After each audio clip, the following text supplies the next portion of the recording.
ಎಲ್ಲರಿಗೂ ಈ ಆಳವಾದ ವಿಶ್ಲೇಷಣೆಗೆ ಸ್ವಾಗತ. ಇವತ್ತು ಇವತ್ತು ನಾವು ಚರ್ಚೆ ಮಾಡ್ತಿರೋ ವಿಷಯ ಸ್ವಲ್ಪ ಸ್ವಲ್ಪ ಅಪರೂಪದ್ದು, ಹಾಗೇನೆ ಅಷ್ಟೇ ಕುತೂಹಲಕಾರಿ ಕೂಡ. ಖಂಡಿತ. ಸಾಮಾನ್ಯವಾಗಿ ನಾವೆಲ್ಲರೂ ಗಾಯತ್ರಿ ಮಂತ್ರವನ್ನ ಒಂದು ಪವಿತ್ರವಾದ ಪ್ರಾರ್ಥನೆ ಅಂತ ಮಾತ್ರ ಅಂದುಕೊಂಡಿರ್ತೀವಿ.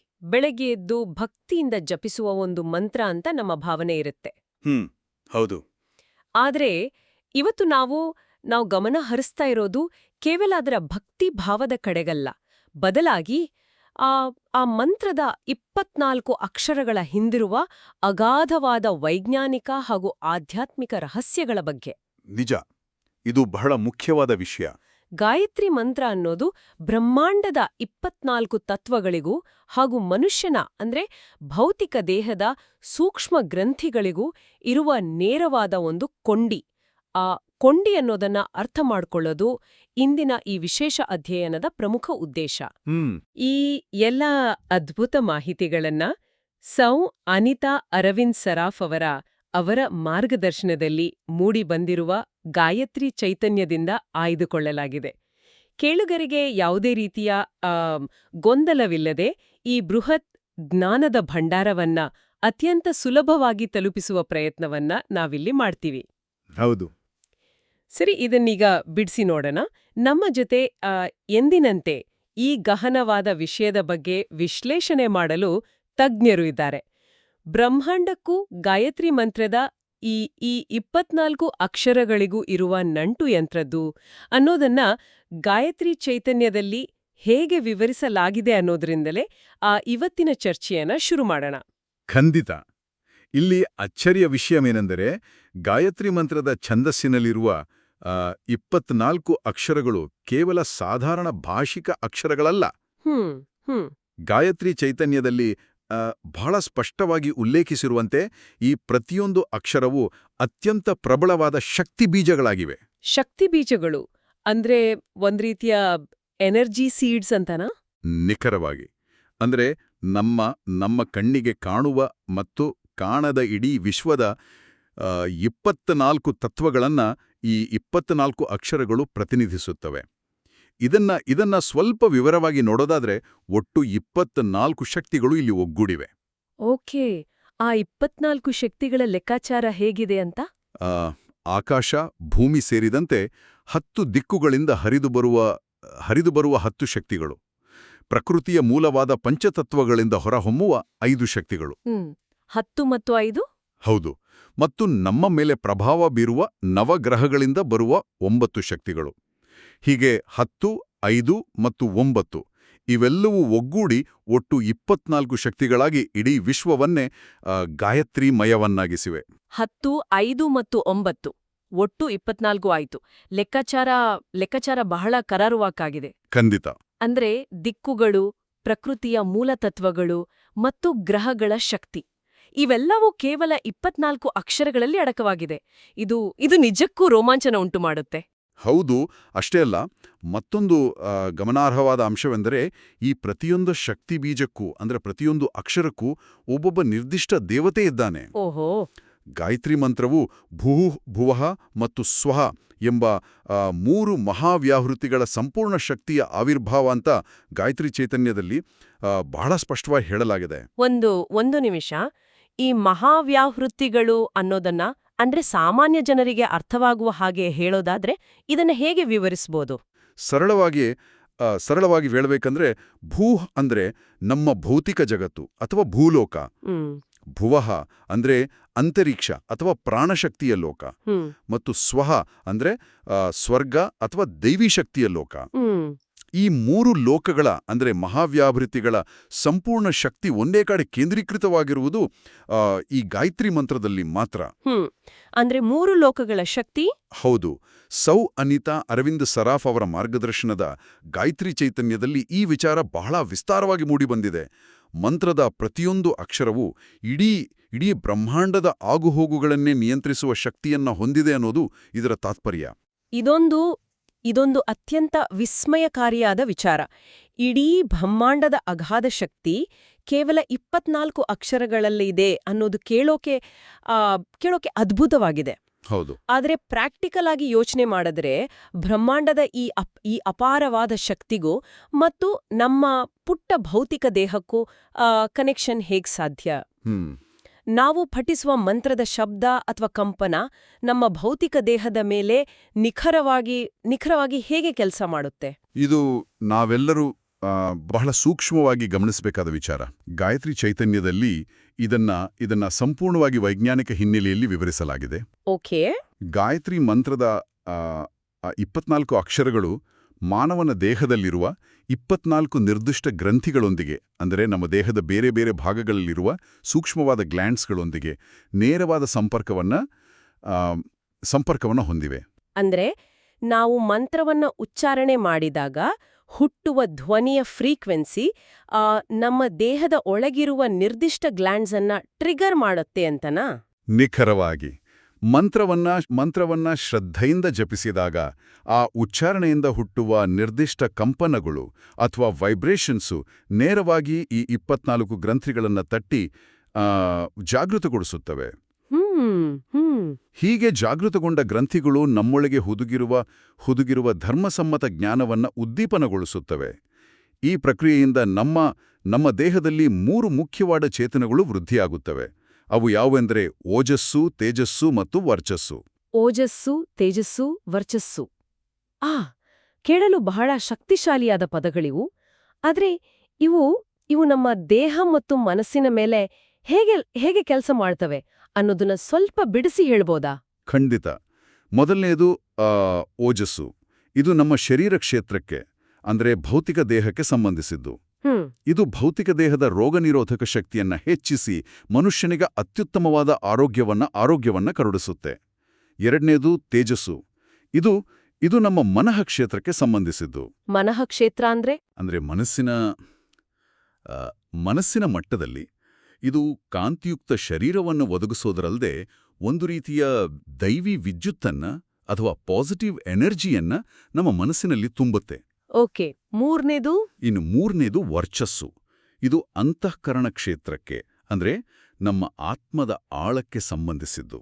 ದೈವಿ ಬೆಳಕಿನ ಮೂಲಕ ಸಮಾಜದಲ್ಲಿ ಒಂದು ಪ್ರಭಾವಶಾಲಿ ವ್ಯಕ್ತಿತ್ವವನ್ನ, ಚೆರಿಸ್ಮಾವನ್ನ ರೂಪಿಸಿಕೊಳ್ಳಲು ಇದು ಸಹಾಯ ಮಾಡುತ್ತೆ. ಅದ್ಭುತ.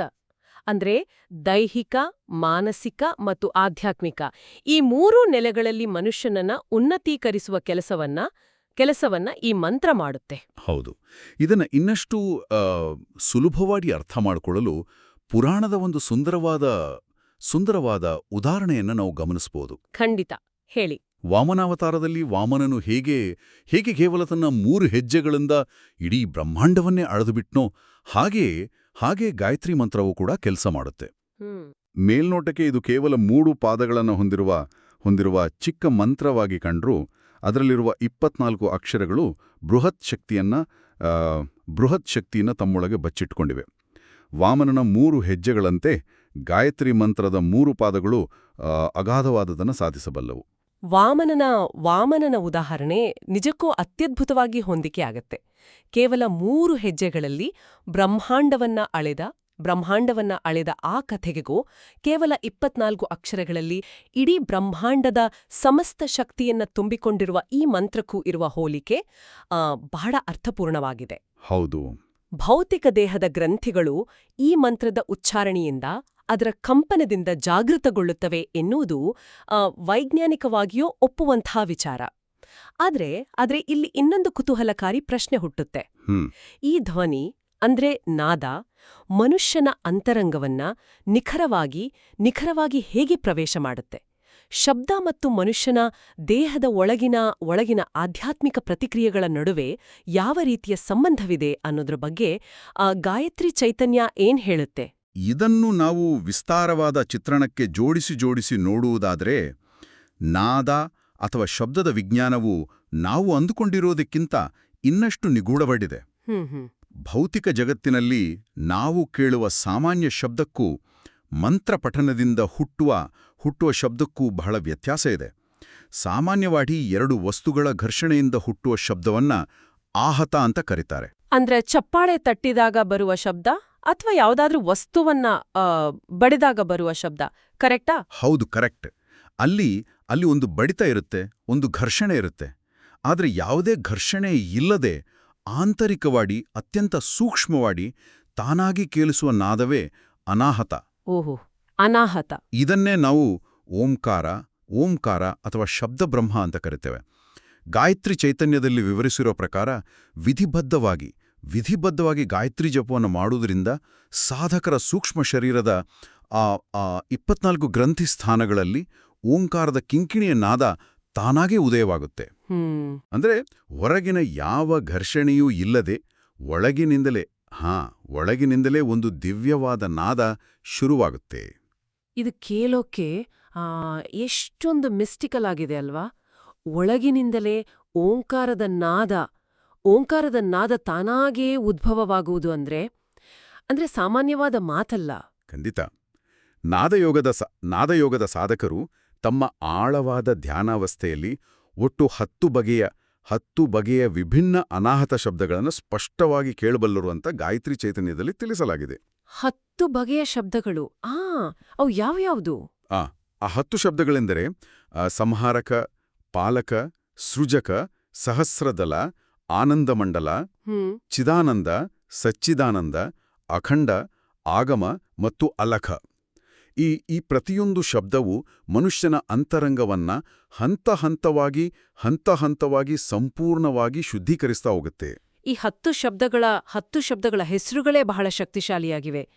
ಸಂಹಾರಕ, ಪಾಲಕ, ಸೃಜಕ ಅಂದ್ರೆ ಸೃಷ್ಟಿ ಸ್ಥಿತಿ ಲಯಗಳನ್ನ ಪ್ರತಿನಿಧಿಸುವ ಶಬ್ದಗಳು ಕೂಡ ನಮ್ಮ ಅಂತರಂಗದಲ್ಲೇ ಇವೆ ಅಂತಾಯಿತು. ಹೌದು. ಇಲ್ಲಿ ಉಲ್ಲೇಖಿಸಬೇಕಾದ ಇನ್ನೊಂದು ಅತ್ಯಂತ ಸೂಕ್ಷ್ಮ ಹಾಗೂ ಸುಂದರ ವಿಚಾರವಿದೆ. ನಮ್ಮ ದೇಹದಲ್ಲಿರುವ ಅನಾಹತ ಚಕ್ರವು 12 ದಳಗಳ ರಕ್ತವರ್ಣದ ಕಮಲದಂತಿದೆ ಅಂತ ಯೋಗಶಾಸ್ತ್ರ ಹೇಳುತ್ತೆ. ಆದರೆ ಗಾಯತ್ರಿ ಚೈತನ್ಯದಲ್ಲಿ ಒಂದು ವಿಶೇಷವಾದ ಒಳನೋಟವಿದೆ. ಆ ಅನಾಹತ ಚಕ್ರದ ಕೆಳಗಿರುವ 8 ದಳಗಳ ಆನಂದಕಂದ ಅಂತ ಕರೆಯಲ್ಪಡುವ ಹೃದಯ ಪದ್ಮದಲ್ಲಿ ಒಂದು ಕಲ್ಪವೃಕ್ಷವಿದೆ. ಕಲ್ಪವೃಕ್ಷ? ಹೌದು. ಸಾಧಕರು ಬ್ರಾಹ್ಮಿ ಮುಹೂರ್ತದಲ್ಲಿ ಇದೇ ಹೃದಯ ಪದ್ಮದಲ್ಲಿ ಕುಳಿತು ತಮ್ಮ ಇಷ್ಟದೇವತೆಯ ಧ್ಯಾನ ಮಾಡ್ತಾರೆ. ಆ ಕಲ್ಪವೃಕ್ಷವು ಕೇಳಿದ್ದೆಲ್ಲವನ್ನೂ ಕರುಣಿಸುವ ಅನಂತ ಶಕ್ತಿಯನ್ನ ಹೊಂದಿದೆ. ಇಲ್ಲಿ ವಿಷಯ ನಿಜಕ್ಕೂ ಕುತೂಹಲಕಾರಿಯಾಗ್ತದೆ. ಅನಾಹತ ಚಕ್ರದ ಕೆಳಗೆ 8 ದಳಗಳ ಆನಂದಕಂದ ಇದೆ, ಅಲ್ಲೊಂದು ಕಲ್ಪವೃಕ್ಷ ಇದೆ, ಅದರ ಕೆಳಗೆ ಕುಳಿತು ಧ್ಯಾನ ಮಾಡಬೇಕು ಅನ್ನೋದು. ಕೇಳುತ್ತಿದ್ದಿದ್ರೆ ಹೊರಗಿನ ಜಗತ್ತಿಗಿಂತ ನಮ್ಮ ದೇಹದೊಳಗೆ ಒಂದು ಅತಿ ದೊಡ್ಡ ನಿಗೂಢ ವಿಶ್ವ ಅಡಗಿದೆ ಅಂತ ಅನ್ನಿಸ್ತೆ. ಆಹತ ಮತ್ತು ಅನಾಹತ ಶಬ್ದಗಳ ನಡುವಿನ ಈ ಸೂಕ್ಷ್ಮ ವ್ಯತ್ಯಾಸವಂತೂ ನಮ್ಮ ದೈನಂದಿನ ಗದ್ದಲದ ಬದುಕಿನಲ್ಲಿ ನಾವೆಲ್ಲರೂ ಅರಿಯಲೇಬೇಕಾದ ಪರಮಸತ್ಯ. ಖಂಡಿತವಾಗಿಯೂ. ಇದೇ ಹೊತ್ತಿನಲ್ಲಿ ನಮ್ಮ ಚರ್ಚೆಯನ್ನ ಮತ್ತೊಂದು ಮಗ್ಗುಲಿಗೆ ಹೊರಳಿಸುವುದಾದ್ರೆ ಗಾಯತ್ರಿ ಚೈತನ್ಯದಲ್ಲಿ ಉಲ್ಲೇಖವಾಗಿರುವ 24 ಸಂಖ್ಯೆಯ ಗಣಿತದ ಲೆಕ್ಕಾಚಾರಗಳ ಬಗ್ಗೆಯೂ ತಿಳಿಯುವ ಅಪಾರ ಆಸೆ ಮೂಡ್ತಿದೆ. ಈ 24 ಎಂಬ ಸಂಖ್ಯೆಗೂ ಪ್ರಕೃತಿಗೂ ಗಣಿತಕ್ಕೂ ಹಾಗೂ ನಮ್ಮ ಪ್ರಾಚೀನ ಜ್ಞಾನದ ಶಾಖೆಗಳಿಗೂ ಇರುವ ಆಳವಾದ ನಂಟು ಹೇಗಿದೆ? 24 ಸಂಖ್ಯೆಯ ಸುತ್ತ ಹೆಣೆದುಕೊಂಡಿರುವ ಗಣಿತ, ಪ್ರಕೃತಿ ಮತ್ತು ಜ್ಞಾನದ ಜೋಡಣೆ ನಿಜಕ್ಕೂ ಅಸಾಮಾನ್ಯವಾದದ್ದು. ವನಿತಾ ಅರವಿಂದ್ ಸರಾಫ್ ಅವರು ಗಾಯತ್ರಿ ಚೈತನ್ಯದಲ್ಲಿ ಈ 24 ಸಂಖ್ಯೆಯ ವಿಸ್ಮಯವನ್ನ ಬಹಳ ಸೊಗಸಾಗಿ ಪಟ್ಟಿ ಮಾಡಿದ್ದಾರೆ. ಆ ಪಟ್ಟಿಯಲ್ಲಿ ಏನೇನಿದೆ? ಉದಾಹರಣೆಗೆ ಗಾಯತ್ರಿ ಮಂತ್ರದ 24 ಅಕ್ಷರಗಳಿಗೆ ವಿಷ್ಣುವಿನ 24 ಹೆಸರುಗಳು ಬೆಸ್ತುಕೊಂಡಿವೆ. ಅಂದ್ರೆ ಕೇಶವ, ನಾರಾಯಣ, ಮಾಧವ ಎಂದು ಶುರುವಾಗುವ ಕೇಶವಾದಿ ನಾಮಗಳು.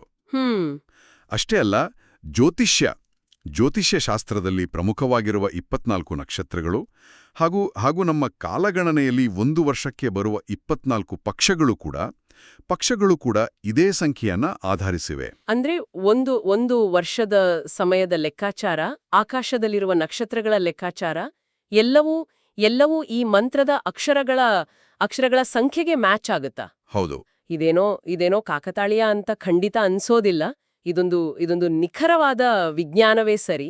ಇನ್ನು ಜ್ಞಾನದ ಶಾಖೆಗಳಿಗೂ ಇದಕ್ಕೂ ಇರೋ ಕನೆಕ್ಷನ್ ಬಗ್ಗೆ ಹೇಳಿದ್ರಿ, ಅದನ್ನ ಸ್ವಲ್ಪ ವಿವರಿಸಬಹುದಾ? ಖಂಡಿತ. ಭಾರತೀಯ ಜ್ಞಾನ ಪರಂಪರೆಯ ಒಟ್ಟು 24 ಶಾಖೆಗಳ ಸಂಪೂರ್ಣ ಸಾರವು ಗಾಯತ್ರಿ ಮಂತ್ರದ ಈ 24 ಅಕ್ಷರಗಳಲ್ಲಿಯೇ ಅಡಕವಾಗಿದೆ.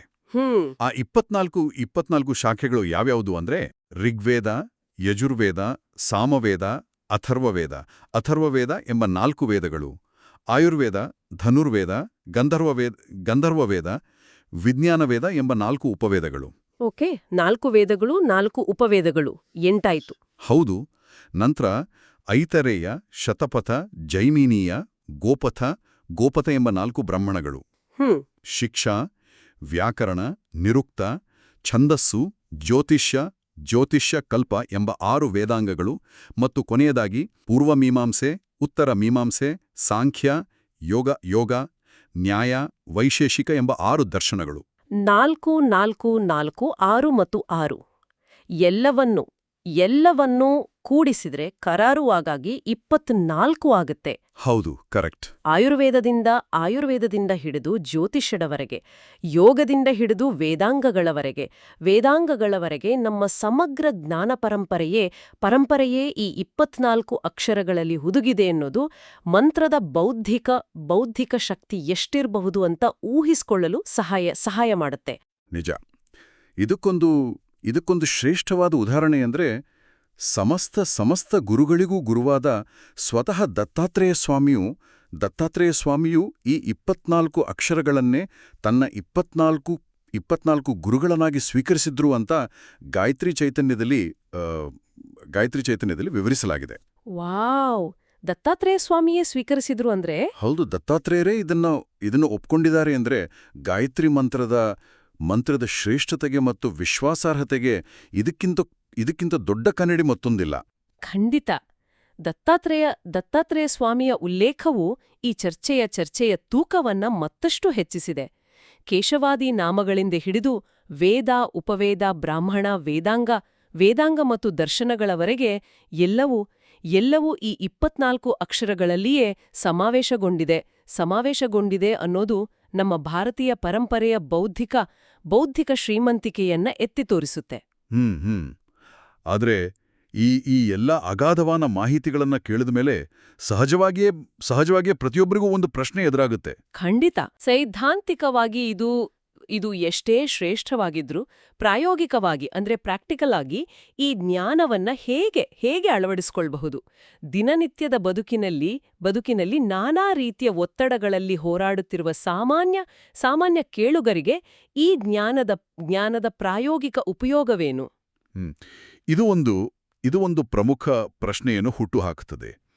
ಜ್ಞಾನ ಎಷ್ಟೇ ದೊಡ್ಡದಿದ್ರೂ, ಎಷ್ಟೇ ಪವಿತ್ರವಾಗಿದ್ರೂ ಅದನ್ನ ಪ್ರಾಯೋಗಿಕವಾಗಿ ಅನ್ವಯಿಸ್ಕೊಳ್ದಿದ್ರೆ ಅದು ಅಪೂರ್ಣವಾಗುತ್ತೆ.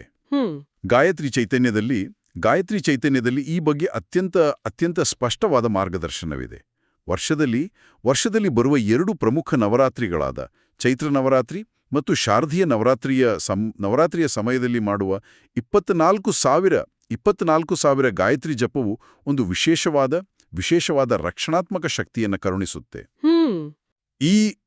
ಈ ಸಮಯದಲ್ಲಿ ಶ್ರದ್ಧೆಯಿಂದ ಮಾಡುವ ಜಪವು ಭವಿಷ್ಯದಲ್ಲಿ ಬರಬಹುದಾದ ಕಷ್ಟಗಳಿಗೆ, ಅನಿರೀಕ್ಷಿತ ತೊಂದರೆಗಳಿಗೆ ಮುಂಚಿತವಾಗಿಯೇ ಬ್ಯಾಂಕಿನಲ್ಲಿಡುವ ಒಂದು ಭದ್ರತಾ ಠೇವಣಿಯಂತೆ, ಅಂದ್ರೆ ಫಿಕ್ಸ್ಡ್ ಡೆಪಾಸಿಟ್ ಅಂತೆ ಕೆಲಸ ಮಾಡುತ್ತೆ.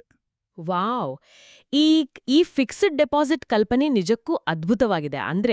ಅಂದ್ರೆ ನಮ್ಗೆ ಕಷ್ಟ ಬಂದಾಗ್ಲೇ ನಾವು ದೇವರ ಮೊರೆ ಹೋಗೋದಕ್ಕಿಂತ ಮುಂಚಿತವಾಗಿಯೇ ಮಂತ್ರ ಜಪದ ಮೂಲಕ ಎನರ್ಜಿಯನ್ನ ಸೇವ್ ಮಾಡಿ ಇಟ್ಕೊಂಡ್ರೆ ಕಷ್ಟದ ಕಾಲದಲ್ಲಿ ಆ ಶಕ್ತಿಯೇ ನಮಗೆ ಅರಿವಿಲ್ಲದಂತೆ ವಿಡ್ರಾ ಆಗಿ ನಮ್ಮ ನೆರವಿಗೆ ಬರುತ್ತೆ ಅಂತಾಯ್ತು ಅಲ್ವಾ?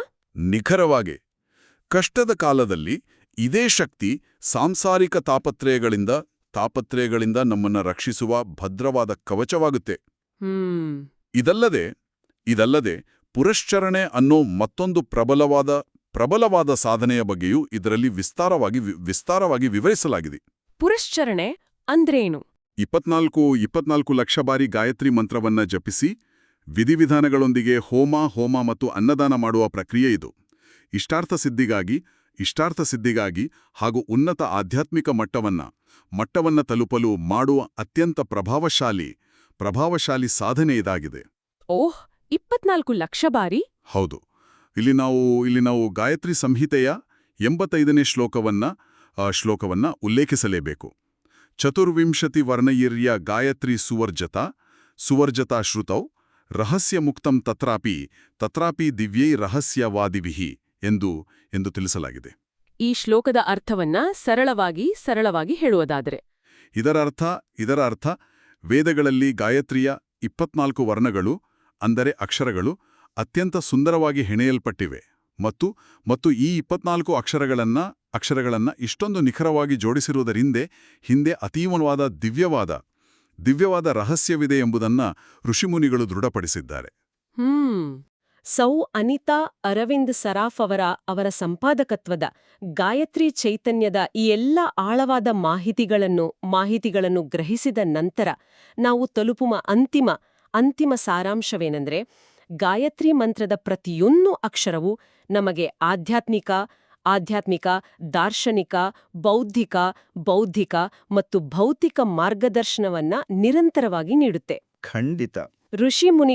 ಋಷಿಮುನಿಗಳು ಹೇಳುವ ಪ್ರಕಾರ ಗಾಯತ್ರಿ ಮಂತ್ರದ ಒಂದೊಂದು ಅಕ್ಷರವನ್ನು ಸಂಪೂರ್ಣವಾಗಿ ವಿವರಿಸಲು ಒಂದೊಂದು ಬೃಹತ್ ಗ್ರಂಥವೇ ಬೇಕಾಗುತ್ತೆ. ಹೌದು. ಆದರೂ ಅದರ ಅರ್ಥವ್ಯಾಪ್ತಿ ಮುಗಿಯುವುದಿಲ್ಲ. ಗಾಯತ್ರಿ ಚೈತನ್ಯವು ನಮಗೆ ಹೊರಗಿರುವ ಬ್ರಹ್ಮಾಂಡದ ಅಪಾರ ಶಕ್ತಿಯನ್ನು ನಮ್ಮೊಳಗೆ ನಮ್ಮ ದೇಹದೊಳಗೆ ಜಾಗೃತಗೊಳಿಸುವ ಕೀಳಿಕೈಯನ್ನು ನೀಡಿದೆ. ನಿಜ. 24 ಅಕ್ಷರಗಳು, ದೇಹದ 24 ಸೂಕ್ಷ್ಮ ಗ್ರಂಥಿಗಳು, ಕಾಲಮಾನದ 24 ವಿಭಾಗಗಳು, ಜ್ಞಾನದ 24 ಶಾಖೆಗಳು, ಇವೆಲ್ಲವೂ ನಮ್ಮನ್ನು ಆಂತರಿಕವಾಗಿ ಪ್ರಬಲರನ್ನಾಗಿಸುವ ಸಾಧನಗಳಾಗಿವೆ.